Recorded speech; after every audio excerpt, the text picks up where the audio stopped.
My name is Patrick Hiller, and I'm the Executive Director of the War Prevention Initiative by the Trubitz Family Foundation in Portland, Oregon. I also teach in the Conflict Resolution Program at Portland State University.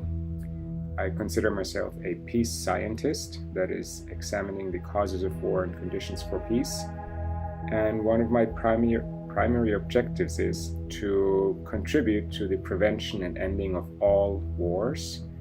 And I think peace science has a key role to play there. And one of the angles that we're looking at is the notion of security, which at this point is a heavily militarized concept in our narrative. To get to a world beyond war, we need to recognize that we know that there are more and more effective alternatives to war and violence. And that includes achieving security without the use of force. In the current security dilemma, security, in particular national security, is unfortunately defined in relation to military power and its projection. And I think it is necessary to shift away from this archaic state system security paradigm to one that reflects human and planetary needs. So we really need to think about that. The biggest problem of what is called collective security, which we can see, for example, with NATO, is that it is guided by a militarized response to threats of members of the collective. Those threats can be perceived or real. So again, there is this traditional focus in security thinking that emphasizes the nation state and competition for power in that international system. And we need to move toward understanding security as a basic human needs and toward a concept of common security, which is quite simple. No one is safe until all are safe. Our task collectively is to move away from that outdated security paradigm, which is security through strength, primarily military strength, toward a new security paradigm that emphasizes human and planetary needs. When we talk about collective security, the problem is not the idea of some collective security understanding in itself, where the security needs of one member of that collective, or in the case one nation, is addressed by other members of the collective. The problem is that inherent reliance on military force and fighting wars to achieve those collective security goals. And this brings me to a larger point, because we have to ask ourselves, when, for the sake of peace and security, should military force or military intervention be part of the security measures? I say never.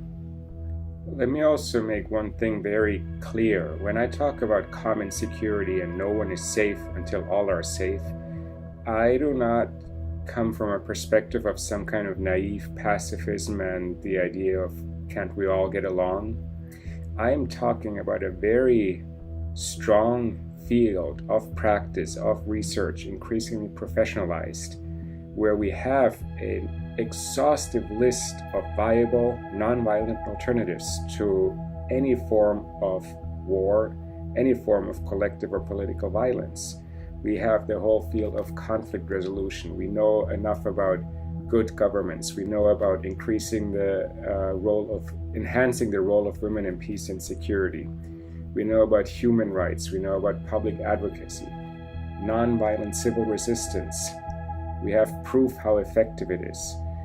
We know about nonviolent conflict workers. We know how ceasefires impact conflicts.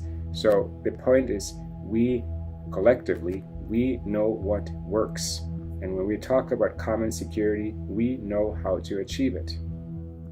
Now, we also have to understand when we look at those viable alternatives that they do not operate well in tandem with military means. In other words, when we look at what our policymakers suggest now in terms of international security crises, they talk about multiple nonviolent measures. At the same time, they have the military approach either driving the other forces or part of it.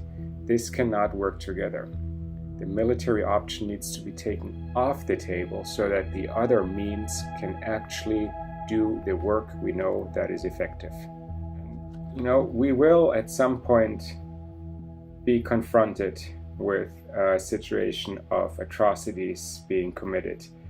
And at a certain place, in a certain time, a certain group of people can be saved through a military intervention. You cannot argue against that, but you can argue that the military intervention will make the overall situation worse and that the prospects for constructive transformation of the conflicts will shrink. So even if there will be some lives saved somewhere, additional lives will be taken, and we have to face the reality. A military intervention is war and will always take innocent lives. And think about it.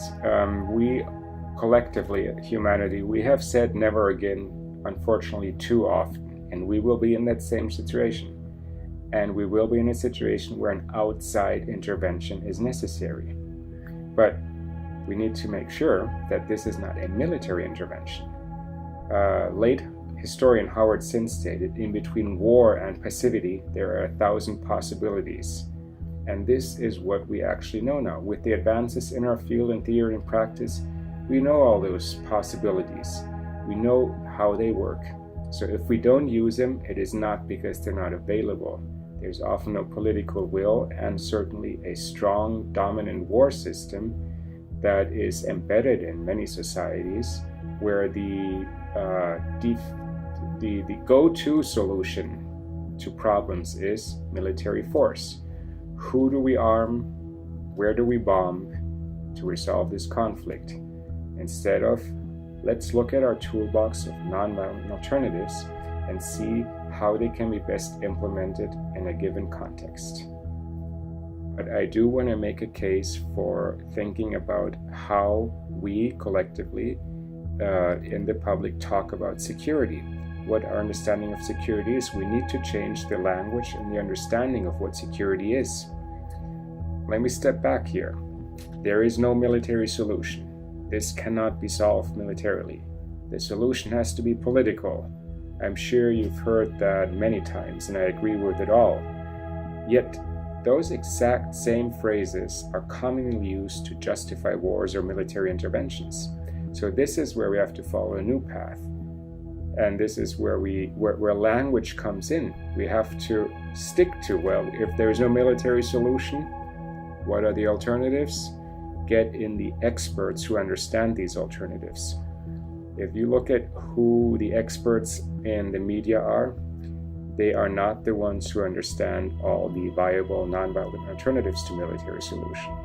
So we need to help bringing in experts from our field into the discourse so we can start changing the language and how we think about international crises, how we think about situations where the commonly used approach would have been a militarized response, how we think about, well, what could we do instead of arming XYZ group? What could we do? Do we have to debate how many flights have to fly and bomb a country and kill innocent civilians?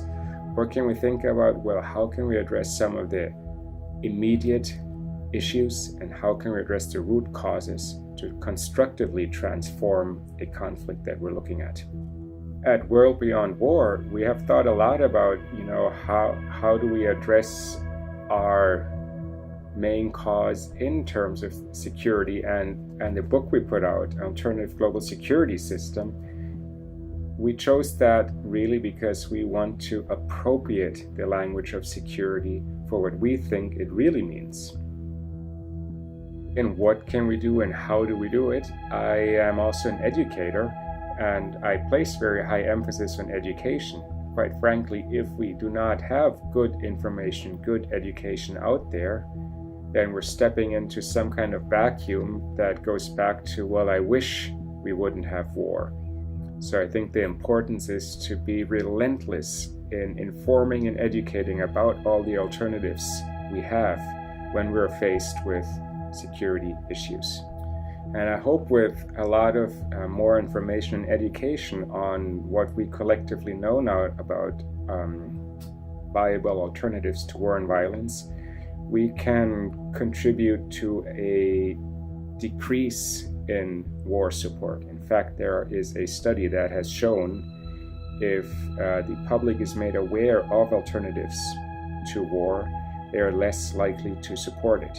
And we have an analysis of this, for example, in the Peace Science Digest, which is a publication that comes out of the War Prevention Initiative.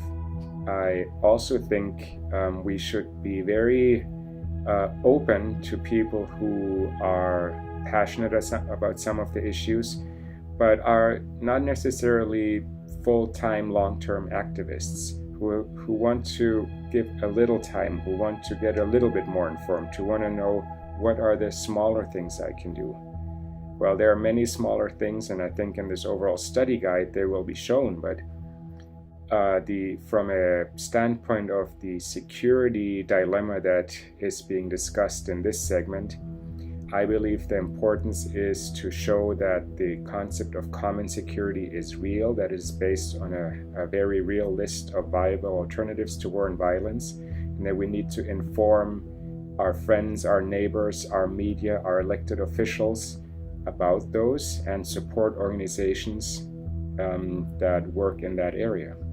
When we talk about security, we also should really integrate the thinking of our planet, the planet we live on.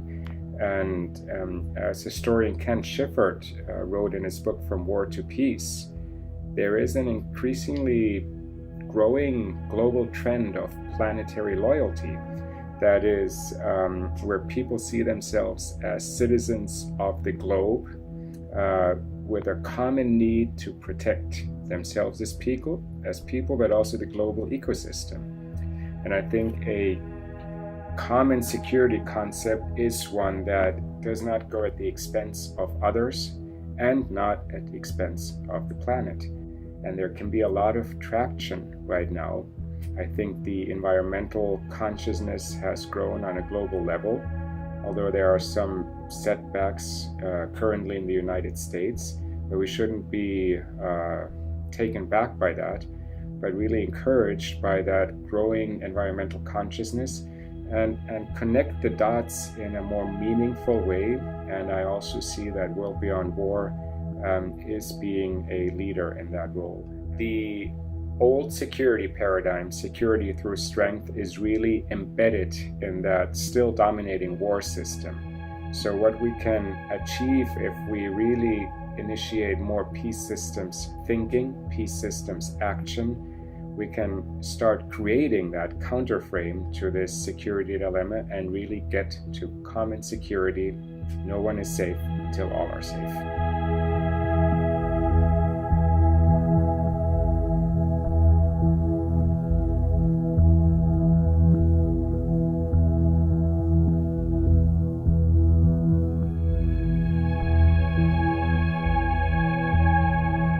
Sometimes we overthink security. Let's just narrow it down to the most basic. No one is safe until all are safe, and we don't need wars to achieve that.